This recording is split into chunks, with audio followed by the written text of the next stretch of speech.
নমস্কার বন্ধুরা, স্মার্ট নোটসে তোমাদের সকলকে স্বাগত জানাই। ওকে, আজকের ভিডিওটা ক্লার্কশিপ 2024কে টার্গেট করে। তোমাদের মনে একটা প্রশ্ন আসতে পারে যে দাদা ক্লার্কশিপকে নিয়ে এত কেন ভিডিও তৈরি করছো? দেখো, মোটামুটি পিএসসি একটা টেন্টেটিভ ডেট দিয়ে রেখেছে জুন মাসে, 2024 জুন মাসে পরীক্ষা হবে। এবার এই পরীক্ষাটা আদৌ ওই মাসে হবে কি না, আরও 6 মাস পিছিয়ে যাবে সেটা আমরা জানি না। কিন্তু যেহেতু একটা টেন্টেটিভ মান্থ দিয়ে রেখেছে, তো সেটাকে আমরা ধরেই চলতে হবে আমাদের, তাই তো? তো 3 মাস, 2 মাস, 4 মাসের প্রস্তুতি হয় না, মোটামুটি 6-7 মাস একটা প্রস্তুতি দরকার হয়। তো এখন থেকেই যদি আমরা সঠিক প্রিপারেশন স্ট্র্যাটেজি না নিই, সঠিক প্রস্তুতি না নিই, তাহলে কিভাবে আমরা এগোবো? তার জন্য আমি এখন পরপর ভিডিও তৈরি করছি। কিন্তু দেখবে যখন 3 মাস 4 মাস বাকি থাকবে, তখন আর আমার চ্যানেলে কোনো এই ক্লার্কশিপ ওরিয়েন্টেড ভিডিও হয়তো আসবে না। ক্লিয়ার? ওকে, তো সম্পূর্ণ ভিডিওটা দেখতে থাকো। আশা করছি তোমাদের লাভই হবে, লোকসান হবে না। আর এই যে থাম্বনেলে যা যা লেখা রয়েছে, প্রতিটা জিনিস একদম সত্য, কোনো রকম কোনো ক্লিক বেট করছি না, একদম সত্য। আমি তোমাদের যুক্তি দিয়ে বুঝিয়ে দেব। আর পুরো ভিডিওটা ভালো লাগলে অবশ্যই শেয়ার করো, চ্যানেলটা এখন অবধি সাবস্ক্রাইব না করে থাকলে সাবস্ক্রাইব করো, ঠিক আছে? আর একটা কথা, যে ডেসক্রিপশন বক্সে স্মার্ট নোটস অ্যাপের লিঙ্ক দেওয়া আছে, ওখানে কিন্তু অনেক ফ্রি মেটেরিয়াল তোমাদের দেওয়া হবে, ঠিক আছে? এবং অলরেডি কারেন্ট অ্যাফেয়ার্সের ইয়ারবুক আমি ফ্রিতে পাবলিক করে দিয়েছি তোমাদের জন্য। সবাই ডাউনলোড করতে পারবে, আমার তৈরি করা, ওটাও ফ্রিতে ডাউনলোড করতে পারবে। প্রতি মাসে কারেন্ট অ্যাফেয়ার্স আসে, পিডিএফ ফ্রিতে পাবে। একদম পেইড ব্যাচে যে পিডিএফটা দিই, সেটাই আমি তোমাদের ফ্রিতে দিয়ে দিই। ক্লিয়ার? ওকে, তো দেখো ইউটিউবে কিছু জন বা বিশেষ করে কি বলবো, বেশি একজন অবতাররা বলছে যে 10টা 12টা বই পড়তে হবে ক্লার্কশিপের জন্য, মানে বেশি বই না পড়লে হবে না। কিন্তু যারা বেশি বই পড়ছে, তারাও আলটিমেটলি বয়স বেড়ে যাচ্ছে আর পাশ করতে পারছে না। ক্লিয়ার? তো আমি তোমাদের 10টা বই একটু দেখিয়ে নিই, ঠিক আছে? তার জন্য একটা পেজ নিয়ে নিই। ইতিহাসের জন্য তোমাদের প্রথম যে বইটা পড়তে হবে, দেখতে পাচ্ছ। আচ্ছা, আরেকটা কথা, আমি তোমাদের যে বইগুলো দেখাচ্ছি, এগুলো কিন্তু কোনো রকম কোনো প্রমোশনাল পারপাসে নয়। বইগুলো কিন্তু আমি তোমাদের বলছি, বড় বড় আমি তো আর বুক রিভিউ করি না, কোনো বই আমার কাছে আসেও না। আর কোনোদিন আমি কোনো পেইড প্রমোশন করিনি। না হলে বড় বড় প্রকাশনী দিশা থেকেও আমাকে অ্যাপ্রোচ করা হয়েছিল, ওরা পেইড প্রমোশন করাতে চেয়েছিল, কিন্তু আমি করিনি। কারণ আমি পেইড প্রমোশন করি না, শুধু বই পাঠালে রিভিউ করতাম, সেটাও বন্ধ করে দিয়েছি। কেননা পাবলিশার্সদের, কিছু পাবলিশার্সদের এই বইটাই সেরা বলে বলে দিতে হবে, এটা আমাকে স্পষ্ট বলা হয়েছিল। নাম বলতে পারছি না, তাই জন্য আমি আর বই রিভিউ করি না। যারা করে তারা ওই রকমই করে। যাই হোক, তো দেখো এই যে বইটা দেখতে পাচ্ছ, এটা রাজু সেঠ স্যারের বই। ক্লিয়ার? এটা মণ্ডল প্রকাশনীর বই, ভালো বই। এই বইটা চাইলে তোমরা পড়তে পারো ইতিহাসের জন্য। যদি আমরা এক একটা সাবজেক্টের একটা করে বই, যদি আমরা এই লাইনটাকে কনসিডার করি, তোমাদের যে 10টা বই পড়তে হবে, এই 6 মাসের মধ্যে, ভালো করে বুঝবে। এই বইটা রাজু সেঠ স্যারের বই, মোটামুটি পেজ হচ্ছে 600 700 মতন পেজ আছে, ঠিক আছে? এই বইটা তোমাদের পড়তে হবে ইতিহাসের জন্য, ভালো করে দেখে নাও, খুব ভালো বই, খুব ভালো বই। আচ্ছা, আরেকটা জিনিস, আগের দিন আমি রায়ান মার্টিনের বই দেখিয়েছিলাম বলে সবাই বলছিল রায়ান রায়ান মার্টিনের কি স্পন্সর করছো? আরে ভাই, রায়ান মার্টিন বা ছায়া প্রকাশনী, এরা এত বড় পাবলিকেশন, এরা স্যাম্পেল বইও পাঠায় না। পয়সা তো দূরের কথা, তুমি যোগাযোগই করতে পারবে না। বই ভালো তাই দেখাচ্ছি, যেটার বই যেটা ভালো হবে সেটাই দেখাবো। ক্লিয়ার? এরপর যদি আমি বলি সায়েন্স, তো সায়েন্সের ক্ষেত্রে মার্কেটে অনেক বই আছে, কিন্তু আমার কাছে ছায়া প্রকাশনীর যে বইটা দেখো মলাট করা রয়েছে, হয়তো বুঝতে পারছো না, জেনারেল সায়েন্স চ্যালেঞ্জার, এই বইটা ভালো। তবে এই বইটা কেন বার করা হয়েছে আমি জানি না। ছায়া প্রকাশনীর যে তোমার ডব্লিউবিসিএস চ্যালেঞ্জার রয়েছে, সেই পোর্শনের সায়েন্সটাই এখানে তুলে দিয়েছে, আর কিচ্ছু না, মার্কেটিং স্ট্র্যাটেজি যাকে বলা হয়। কিন্তু এই বইটাই সায়েন্সের জন্য আমার কাছে বেস্ট লাগে। ক্লিয়ার? এটা তোমাদের পড়তে হবে। যদি জিওগ্রাফির জন্য আমি তোমাদের বলি, জিওগ্রাফির জন্য আমি ছায়া প্রকাশনীর বইটাই নেব। কেননা এটার থেকে ভালো আমার কাছে আর জানা নেই। কম্পিটিটিভ জিওগ্রাফি চ্যালেঞ্জার, ছায়া প্রকাশনীর, সৃষ্টিধর বেরা, অভিষেক ব্যানার্জি এবং পাভেল ঘোষ। বইটা অবশ্যই খুব ভালো কোশ্চেন্স রয়েছে, এবং এটাও কিন্তু মোটামুটি সব বই ওই 700 পেজের কাছাকাছি। ক্লিয়ার? একটা কথা বলি, ছায়া প্রকাশনীর বই দেখাচ্ছি বলে এবার বলবে যে ছায়া প্রকাশনী স্পন্সর করেছে, কোনো বইই দেখানো যাবে না। একটা না একটা পাবলিকেশনের তো বই, তারা আমাকে স্পন্সর করবে। যে পাবলিকেশন, দেখো, যদি সিঙ্গেল বই পড়তে চাও প্রতি সাবজেক্টের, তাহলে বেশিরভাগ ক্ষেত্রেই ছায়া প্রকাশনের ওপরে কিন্তু বই হয় না। ক্লিয়ার? পলিটির জন্য একদম বেস্ট বই ছায়া প্রকাশনীর, একই, ভারতের সংবিধান ও রাজনীতি, এই বইটা তোমাদের পড়তে হবে। এটাও মোরাললেস ওই 600 মতন পাতা। এটা তোমাদের পড়তে হবে যদি সিঙ্গেল বই বাংলা ভার্সনে পড়তে চাও, অথবা ইংলিশ ভার্সনের জন্য তো তোমাদের আছেই, কি বলে নাম,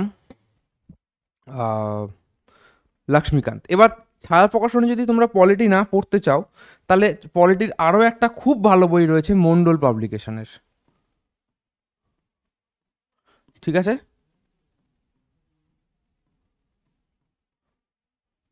বইটা খুব ভালো, আমি রিভিউও করেছিলাম, খুব ভালো বই। ছায়া প্রকাশনীর প্রথম, দ্বিতীয় হচ্ছে এটা। অর্থনীতি, অর্থনীতির জন্য বেস্ট বই বলবো না, কিন্তু এই বইটা আমার কাছে বেশ ভালো লেগেছে, ছায়া প্রকাশনেরই বই। সুদীপ্ত অধিকারী, ভারতীয় অর্থনীতি এবং আরবিআই চ্যালেঞ্জার। প্রতিটা সাবজেক্টের পড়তে গেলে ছায়া প্রকাশনী পড়তে হবে, কিছু করার নেই। কিন্তু ওই যে ছায়া প্রকাশনীর 4টে বই দেখালাম, এবার বলবে এই স্পন্সর করেছে, কিছু করার নেই। কোনো না কোনো পাবলিকেশন তো বই হবেই, আর ভালো বই তো আমায় দেখাতেই হবে। যেমন ইতিহাস আমি ছায়া প্রকাশনী দেখাতে পারতাম, কিন্তু ওটার থেকেও রাজু সেট স্যারের বইটাতে ইনফরমেশন বেশি, তার জন্য ওটা বললাম, ঠিক আছে? আচ্ছা, অর্থনীতির জন্য ওটা নিতে পারো, অথবা রাজীব শ্রাবণ, খুব ভালো, ঠিক আছে?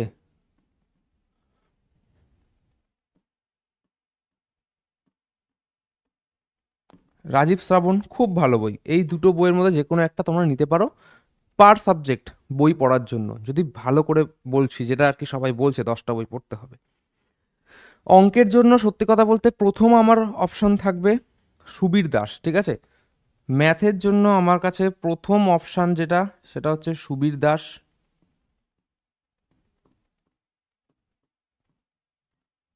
সুবীর দাস স্যারের বই। যদি এটা না হয়, সেকেন্ড অপশনে দেখো, এটা হচ্ছে রেয়ান মার্টিনের বই, গণিত ক্র্যাকার, খুব ভালো বই। প্রচুর প্র্যাকটিস দেওয়া রয়েছে, সুবীর দাসের মতনই, যে কোনো একটা নিলেই হবে। এটাও মোরাললেস ওই 600 পেজ।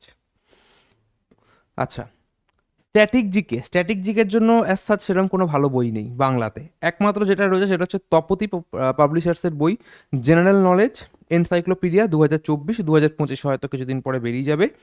তো এই বইটার মধ্যে স্ট্যাটিক জিকে খুব ভালো করে সাজানো রয়েছে, এটাও মোটামুটি 700 পেজের কাছাকাছি পড়তে হবে, ঠিক আছে? এই বইটা তোমার পড়তেই হবে, আমার মনে হয় ভালো। ইংলিশের জন্য পিকে দে সরকার পড়তে পারো, কিন্তু গ্রামার পোর্শনটা পিকে দে সরকারে থেকেও ভালো দেওয়া রয়েছে রেয়ান মার্টিনের এই ইংলিশ ক্র্যাকার বইটাতে, ঠিক আছে? আবার কিন্তু বলো না যে রেয়ান মার্টিন আমাকে স্পন্সর করেছে, যে কি বই দেখাবো, বই তো আমাকে দেখাতে হবে, বলো। তো এই বইটাতে গ্রামার পোর্শন খুব ভালো দেওয়া রয়েছে, খুব ভালো, ভোকাবুলারি সব কমপ্লিট হবেই হবে ক্লার্কশিপে। কিন্তু মেন্সের জন্য যেটা দরকার ডেসক্রিপটিভ, সেটাই এখানে দেওয়া নেই, ডেসক্রিপটিভ রাইটিং এখানে দেওয়া নেই। সেটা তোমাদেরকে নিজেদেরকে অনলাইন বা কোথাও থেকে প্র্যাকটিস করতে হবে, বা কোথাও থেকে যদি জেরক্স করে নিতে পারো, একটা বই যদি পড়তে হয়, না হলে আবার ডেসক্রিপটিভের আরেকটা বই, ঠিক আছে, পড়তে হবে। তো এই তোমাদের গেল 1 2 3 4 5 6 7 8 9টা মোটা, 8টা 9টা বই। এই 8টা 9টা বইতে এক একটা বইতে 600 700 করে পেজ, ঠিক আছে? এই 10টা বই তোমরা আমাকে একটুখানি বলো, এই যে 10টা বই, এই 10টা বই আগামী 6 মাসের মধ্যে তোমরা কি পড়ে শেষ করতে পারবে?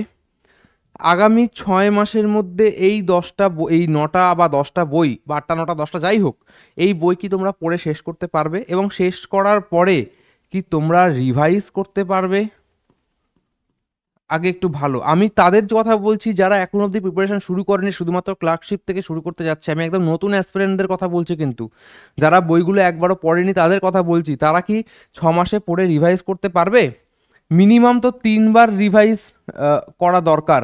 একটা পরীক্ষা ভালো দিতে গেলে 3বার রিভাইজ করা দরকার। তুমি 6 মাসে কি বইটা একবার পড়ে শেষ করতে পারবে, যে তুমি রিভাইজ করবে 3বার? প্লাস আমাদের ম্যাথ শিখতে হবে, ম্যাথের প্রায় 18 থেকে 19টা চ্যাপ্টার রয়েছে ম্যাথের, ঠিক আছে?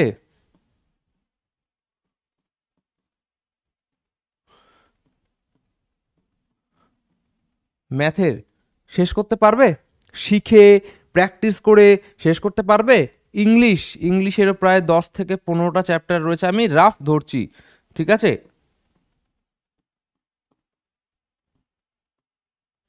রাফ আমি ধরছি তোমাদের 10 থেকে 15টা চ্যাপ্টার গ্রামারের রয়েছে, প্লাস ভোক্যাবের ধরো ধরো কমসে কম 3000 ভোক্যাব আমাদের পড়তে হবে। এ কি শেষ করতে পারবে তোমরা?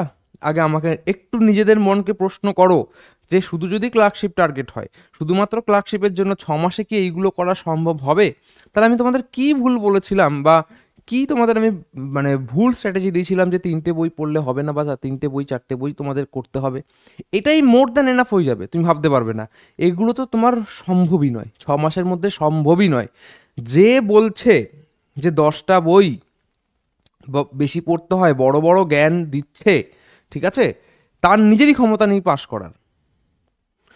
তার কাছে 1000টা বই রয়েছে কিন্তু সে পাশ করতে পারছে না। কথাটা ভালো করে বুঝতে বুঝতে হবে। যারা বলছে তাদেরকে এই প্রশ্নটা করো যে আমি কি এইগুলো শেষ করতে পারবো এই সময়ের মধ্যে। এবার আমি তোমাদের যে বইটা দেখিয়েছিলাম, যে বইগুলো বলেছিলাম যে আমার কাছে প্রথম চয়েস ছিল আমার কাছে এই রায়ান মার্টিনের জিকে বইটা। এটার মধ্যে ইনফরমেশন খুব বেশি আছে তা নয়, অন্যান্য ক্র্যাক ডাব্লিউবিসিএস বা এটার দুটো বই একসাথে হয়, দুটোই তোমাদের কিনতে হয়, আমার কেনা বই, কেউ পাঠায়নি আমাকে। এর প্রেজেন্টেশন খুব ভালো, ঠিক আছে, এর প্রেজেন্টেশন খুব ভালো, এর ইনফরমেশন খুব ভালো। ইনফরমেশন অনেক বেশি বলছি না, কিন্তু সাজানো হয়েছে ভালোভাবে, ভুলভ্রান্তি খুব কম রয়েছে, খুব বেশি নেই। আর বইটার মধ্যে 45% ডিসকাউন্টও দেয়, খুব বেশি দাম পড়ে না। ক্লিয়ার। আর দ্বিতীয় আমি বলবো, যদি মনে করো একটু ডেসক্রিপটিভ বইতে পড়বো, তাহলে এই ডাব্লিউবিসিএস ম্যানুয়াল ছাড়া তোমাদের কোনো উপায় নেই। এটা হচ্ছে বেস্ট বই, নিতিন সিংহানিয়া স্যারের WBCS manual, general studies manual. এটা ইংলিশ ভার্সনে, এটা বাংলা ভার্সনে পাওয়া যায়। এটার মধ্যে ইনফরমেশন একটু কম থাকলেও বা একই থাকলেও এর সাজানোটা খুব কিন্তু ভালো। মানে ডেসক্রিপটিভ বইতে সাজানো মিনস ওটা যেমন ধরো টু দ্য পয়েন্ট বা ইনফরমেশন বেস করে রয়েছে, এটার মধ্যে ইনফরমেশন একটু কম থাকলেও কি সাজানোটা খুব ভালো, ডেসক্রিপটিভ বইতে একটু পড়তে ভালো লাগবে। তো দুটোর মধ্যে যে কোনো একটা তোমরা নিয়ে পড়াশোনা শুরু করতে পারো, ইংলিশ ভার্সনে হলে এটা, বাংলা ভার্সনে হলে ওটা, বা বাংলা ভার্সনে চাইলে তোমরা এই বইটাও নিতে পারো। এবার আমি কি এখানে তোমাদের বই বেচতে বসেছি? না। এই যে বই রিভিউ করা ছাড়লাম কেন, তোমাদের বলেছি ডিটেলসে, যে ওই একটা বই পাঠালো, ধরো কথার কথা যে কোনো একটা বই পাঠালো, বলছে এটা একটু বাবা আমাকে সেরা বলে চালিয়ে দাও, এই একদম এই কোট আনকোট ভাষায় আমি তোমাদের বলছি, বড় লেখক থেকে শুরু করে সবাই, এ বাবা একটু সেরা বলে চালিয়ে দাও, এই আমি করব না। আমি তারপর থেকে ডিসিশন নিলাম যে তাহলে বই রিভিউই করব না। হয়তো একটু রাগ হয়ে যাচ্ছে আমার, এই জন্য রাগ হয়, কারণ এতে তো তোমরা কি বলবো ডিস্ট্র্যাক্ট হবে, তোমাদের তো ভুল বই কেনা হয়ে যাবে, সেটা বলে চালিয়ে দাও। নইলে তো আমি তো ভালোই হতো, আমার বই আসতে থাকতো, আমার দরকার হতো না কিনতে। হুম। আমার এখন কি দরকার হলে কোনো বই আমি কিনে নিই, সেটা তোমাদের, আমি কারোর থেকে কেউ আমাকে বই দেয় না, কেন কেন দেবে, আমি তো রিভিউ করি না, আমি নিজে থেকেই সবাইকে বারণ করে দিচ্ছি এই কারণে। এটা খুব একটা নোংরা জায়গায় পৌঁছে যাচ্ছে, ঠিক আছে। আর পরপর ক্লার্কশিপে ভিডিও করছি, অনেকে বলছে ক্লার্কশিপ সিজন ফিজন, আর সেই একটা সময় মিসলিনিয়াসের ভিডিও চালিয়ে চলেছে একের পর এক, সেরকম ধরনের নোংরামি তো আমি করছি না। ক্লিয়ার। তো যেটা ঠিক সেটা আমি তোমাদেরকে বললাম আজকের ভিডিওতে, যে যদি চাও তাহলে 3টে বই, একটা এইটা, এটার মধ্যে পুরো জেনারেল স্টাডিজটা কভার হয়ে যাবে, ইতিহাস, ভূগোল, ভৌতবিজ্ঞান, জীবনবিজ্ঞান সব, একটু কারেন্ট এই স্ট্যাটিক জিকেও কভার হবে। এটা অঙ্কের বইয়ের মধ্যে এইটা। এবার একটা কথা বলছি, অঙ্কের যে বই, যদি তোমরা অঙ্ক আমার কাছে শিখতে চাও, আমার কিন্তু পেইড ব্যাচ চলে, ঠিক আছে, দেখতে পারো, অঙ্কের সৌম্যজিৎ স্যারের ব্যাচ চলে, অ্যারিথমেটিক ব্যাচও আছে, অ্যারিথমেটিক প্লাস অ্যাডভান্সও আছে, ঠিক আছে। ফিজ 1000 টাকা ফিজ আমি রেখেছি অ্যারিথমেটিক আর অ্যাডভান্সের। কেন এত বেশি রেখেছি তোমরা বলবে, এটা এত কেন বেশি রেখেছো দাদা? আমি কিন্তু ক্লার্কশিপ আসলে ব্যাচ লঞ্চ করি না, ফুড এসে আসলে ও পার্টিকুলার ব্যাচ লঞ্চ করি না, এই অ্যারিথমেটিক প্লাস অ্যাডভান্স ব্যাচটা লঞ্চ করেছি। এর প্রতিটা যে দাম নিচ্ছি, প্রতিটা অঙ্কে অঙ্কে তোমাদের সেটা চুকিয়ে দেওয়া হবে, মূল্য তোমাদেরকে ফেরত দেওয়া হবে, চিন্তা করো না, প্রতিটা অঙ্ক দিয়ে। দেখতে পাচ্ছ এখানে তোমাদের কি ধরনের ক্লাস হবে, এক একটা চ্যাপ্টারে কতগুলো করে ক্লাস হচ্ছে, পার্সেন্টেজে 18 থেকে 20টা ক্লাস, টাইম অ্যান্ড ওয়ার্কে 10টা থেকে 12টা ক্লাস, আর এক একটা ক্লাসে 20 থেকে 25টা করে অঙ্ক থাকবে মোটামুটি। মোটামুটি এক একটা চ্যাপ্টারে 300, মানে percentage, ratio proportion, profit and loss 300, 330, 300, 290, এই লেভেলের অঙ্ক থাকবে। মানে এর বাইরে তোমাদের আর কোনো বইও কিনতে হবে না, কোনো বই কিনতে হবে না, শুধু স্যারের থেকে শিখবে, আমাদের ব্যাচ থেকে, আর আমাদের প্র্যাকটিস শিটই তোমাদের মানে প্র্যাকটিস করতে হবে। বাইলিঙ্গুয়াল প্র্যাকটিস শিট থাকবে, বাংলা এবং ইংরাজি দুটো ভাষাতেই থাকবে, তবেই গিয়ে আমি 1000 টাকা ফিজ নিচ্ছি। তোমরা অ্যাপে যাও, অ্যাপে গেলে পেয়ে যাবে, এখান থেকে করলে আশা করি এটা একদম সিজিএল লেভেলের, ঠিক আছে। সিজিএল, সিএইচএসএল, এমটিএস, ডাব্লিউবিসিএস সমস্ত পরীক্ষার জন্য, রেলওয়ে সমস্ত পরীক্ষার জন্য একটাই ম্যাথ ব্যাচ, এবং এটা করলেই সব হয়ে যাবে। ক্লিয়ার। এটা 12 মাসের কোর্স, 12 মাসের মধ্যে তোমাদের শেষ করানো হবে এবং আরও 6 মাস প্র্যাকটিসের জন্য রাখা হবে, টোটাল 18 মাস, ঠিক আছে? 1000 টাকা ফিস। আর শুধু শুধু অ্যারিথমেটিক নিলে 12 মাসের ভ্যালিডিটি থাকবে, 600 টাকা ফিস, ঠিক আছে? এবার আমার ফোন নাম্বার তো রয়েছে, চাইলে যোগাযোগ করে নিতে পারো। এবার একটা কথা বলি, আমি বলবো অ্যারিথমেটিক প্লাস অ্যাডভান্সটা নিতে, কেননা ডাব্লিউবিসিএস বা অন্যান্য পরীক্ষাতেও কিন্তু মেন্সুরেশন থেকে প্রশ্ন আসছে, তার জন্য অ্যারিথমেটিক প্লাস অ্যাডভান্সটাই কিন্তু নেওয়া উচিত হবে। এবার আমারটা নিতে হবে তার কোনো মানে নেই, তোমাদের নিতেই হবে তার কোনো মানে নেই, ইউটিউব থেকে করলেও করতে পারো। আমি যেহেতু করেছি তাই জন্য আমারটা আমি তোমাদের একটু দেখিয়ে রাখলাম। ক্লিয়ার? ম্যাথের ওই বইটা পড়ে নেবে। আর একটা এই যে জেনারেল স্টাডিজের স্ট্যাটিক জিকের বই, এটাতে ভুলভ্রান্তিও কিন্তু প্রচুর আছে, মিথ্যে কথা বলে লাভ নেই। এই তপতি পাবলিশার্সের মৌসুম মজুমদারের প্রচুর ভুল হয়, তবু এটা ছাড়া আর কোনো উপায় নেই, পড়তে হবে আমাদেরকে, ঠিক আছে? তো এই বইগুলো ঠিকঠাক করে পড়লে কিন্তু আগামী 6 মাসের মধ্যে তোমরা কভার করতে পারবে এবং তোমরা সঠিকভাবে পাস করতে পারবে। যদি না এরকম, যদি তোমরা এই এতগুলো বই পড়তে যাও, দেখবে শেষ করতে পারোনি, আলটিমেটলি তোমরা ডুবে বসে আছো। এটা আমার পার্সোনাল মতামত, কারোর খারাপ লাগতে পারে, ভালো লাগতে পারে, তাতে আমার কিচ্ছু যায় আসে না, ঠিক আছে? আশা করছি ভিডিওটা ভালো লেগেছে।